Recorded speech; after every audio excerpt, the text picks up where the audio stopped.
I just wanted to make this short video on how I've been scanning my film negatives recently for my Instagram posts. I bought this light panel off of Amazon for about £20 recently, and I take the pictures with my DSLR. It's really easy to use, there's just one button and one setting, and it's bright enough to light up the film negatives for scanning. I make sure to wipe it off every time I get it out so there's no dust on the negatives. You can use gloves if you want to lay them out, that would protect the negatives a bit more.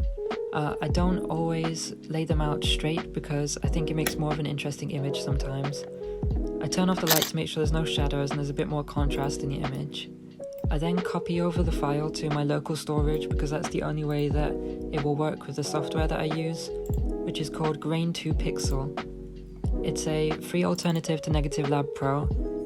I don't want to purchase Negative Lab Pro at the moment because I don't think my scans are high quality enough to warrant the purchase.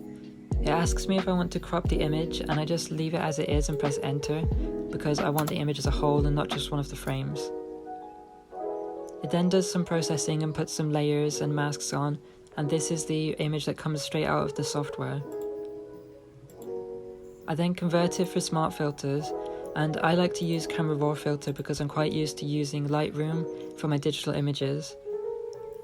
The first thing I do is go down to the curves. I bring the lower end of the curve down to around the middle where there starts to be information. I then change the color temperature settings. Normally I just sample this from the sky and then I edit it to how I want it to be. You can also change other basic settings such as the black levels and the white levels. And this is how it looks after that. And then the next thing that I do is I will use the selection tool to select the individual frames and color balance them to how I want them to be, because sometimes when I take these images, the frames are color balanced differently according to how the software changes it. So the one I'm editing over here came out slightly blue, which I don't think comes across on the video, but I introduced a bit more yellow just to make it how I wanted it to look. And I did this for all the other frames, and this is how it looked in the end.